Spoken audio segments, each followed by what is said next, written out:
pessoal, tudo bem? Este vídeo eu fiz para ajudar você que está muito aborrecido e talvez até pensando em desistir da profissão, porque toda vez que você faz um furo numa parede para colocar a evaporadora,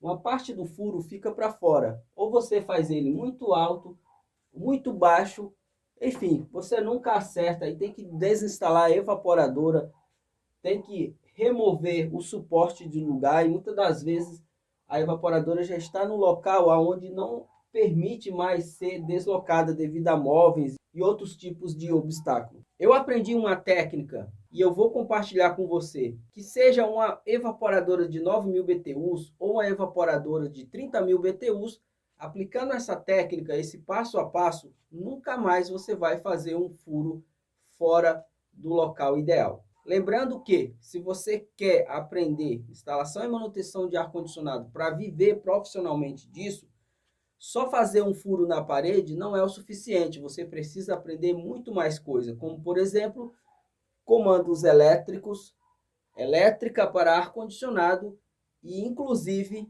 eletrônica de ar-condicionado split, tanto convencional como o inverter. Quero que você saiba que é possível ter acesso imediato a mais de 260 videoaulas em uma sequência lógica com uma didática profissional que te fará a ser o melhor técnico pleno de ar-condicionado split da sua região. Caso você tenha interesse, vou deixar o link aqui na descrição desse vídeo. Como eu já falei, essa técnica ela funciona independente do tamanho da evaporadora. Até porque existe suporte que ele é totalmente fechado. Existe suporte que ele fica no meio da evaporadora. Esse, por exemplo, se você observar, desse lado aqui, tem um espaço muito menor do que este daqui. É um outro detalhe que muitas das vezes confunde na hora das medidas. Mas, se você seguir essa técnica, nunca mais você vai errar a furação. Beleza? Independente de ter o decalque, a marcação, né, do limite das porcas, siga esse procedimento. Tá? De posse de uma régua ou qualquer objeto, faça o alinhamento aqui, ó, tanto da porca da tubulação de gás, quanto da porca da tubulação de líquido, né? No nipple nesse caso aqui. Ó, se você observar, aqui tem um decalque, ó. Só que quando a gente faz o alinhamento, eles não batem com o que está aqui. Beleza? Isso acontece porque esse mesmo suporte é utilizado para evaporadoras de potências maiores. Por isso que a técnica é você sempre marcar. E essa marcação você deve transferir ela para outra face do suporte. E mais, o risco que está limitando a porca aqui, o nipple, né, da tubulação de líquido, que é a mais fina, você coloca um L para poder não se confundir. Lá no local você vai compreender melhor. Daí você mede. Se tiver esse rasguinho aqui, ó, para você apoiar a trena, legal. Você vem até aqui, observe que aqui, ó, nós temos 14 centímetros, tá? Então é importante você fazer essa anotação dessa medida aqui, ó, 14 centímetros, beleza? Se não tiver, você vai, como já falado, você vai se basear do centro desse rasguinho aqui, independente se ele seja assim ou seja lá como for, tem que ser do centro dele, tá? Bem daqui assim, ó. Daqui para cá. Ó. Tá? O suporte tem que estar fixado originalmente do jeito que veio de fábrica, tá? E você mede e anota, beleza? Nesse caso aqui deu 14 centímetros e meio, 14 centímetros, ok? Uma outra informação importante é que essa medição você tem que fazer aqui, ó, nesse espaço onde que está terminando os nipple aqui, percebe? Ó, aqui está os nipple, então você vai fazer entre o nipple e essa parte da evaporadora, tá? Ó, o nipple acabou aqui, né? As tubulações que tá vindo lá de dentro da evaporadora, então você vai fazer essas medições deste lado aqui, ó, daqui até aqui, ok? Para você não se confundir. Depois do suporte fixado no local devidamente combinado com o seu cliente ou aonde você deseja, duas recomendações importantes. A primeira dela é utilizar o nível, né, para garantir que ele ficou nivelado. E o segundo, você precisa respeitar o espaço técnico que o fabricante exige entre o teto da evaporadora e o forro acabado. Lembre-se que se você estiver fazendo uma instalação em um ambiente onde vai ter um forro rebaixado, você precisa descontar o espaço que o forro vai ser rebaixado e depois o espaço do forro até o início da evaporadora.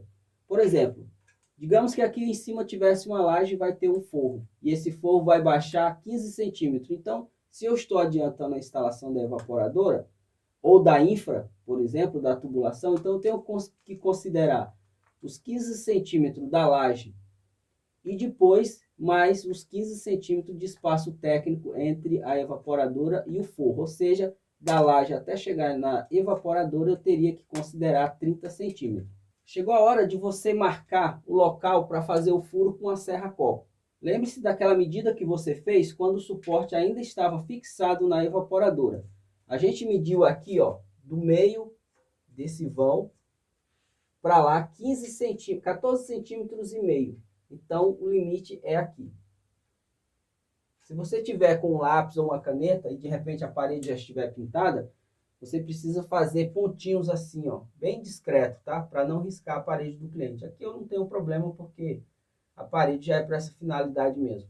Então, eu sei que o limite da minha evaporadora é 14 centímetros e meio e ela vai parar exatamente aqui. O outro procedimento é você nivelar com o nível aqui por baixo, ó, para poder você não fazer esse furo abaixo da evaporadora e nem além do limite dela.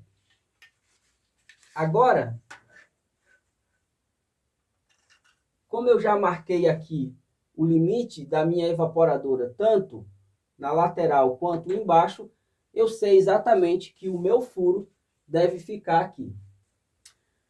Bom, agora que eu sei o limite da evaporadora, tanto no final dela quanto na parte de baixo, eu costumo pegar a própria serra-copo, colocar no local, fazer um círculo com um lápis, tá? E marcar o centro da serra-copo. No caso, esse furo aqui seria este furinho aqui. O próximo passo é você pegar uma broca longa, né, compatível com a largura da parede, e fazer um furo para fora, levemente inclinado para baixo. A serra-copo ela vem com essa ponteira, que é justamente para servir de guia. Se você não faz esse furo guia, na hora que você tentar furar, ela nem vai alcançar. Ou se você tentar furar sem esse guia, ela vai ficar dançando e vai estragar tudo em volta. Então, como eu já fiz o furo guia e coloquei o guia aqui na serra-copo, coloco ela na furadeira sem a função martelete. Não se deve usar serra-copo com a função martelete. E aí eu vou fazer o furo até atravessar para o outro lado. Lembre-se que você não deve fazer o furo plano e nem assim. Ele tem que estar levemente inclinado para baixo. Se você fizer plano ou fizer ele meio para cima, atravessando a parede, quando chover do outro lado, vai escorrer água para dentro da casa do cliente. Então o furo tem que estar levemente inclinado. Bom, agora eu vou colocar a evaporadora no local e vamos ver se dessa vez vai dar certo. E vejam que exatamente o risco que eu fiz limitando foi exatamente o que aconteceu. Essa outra marcação é aquela primeira que a gente já tinha feito.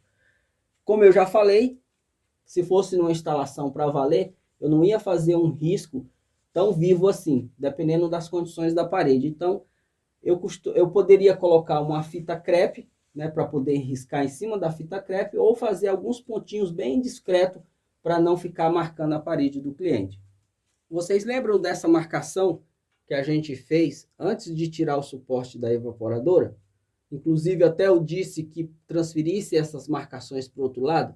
Quando a gente fez essas marcações, essa face estava para baixo, mas quando você colocar na parede, ela vai ficar para frente.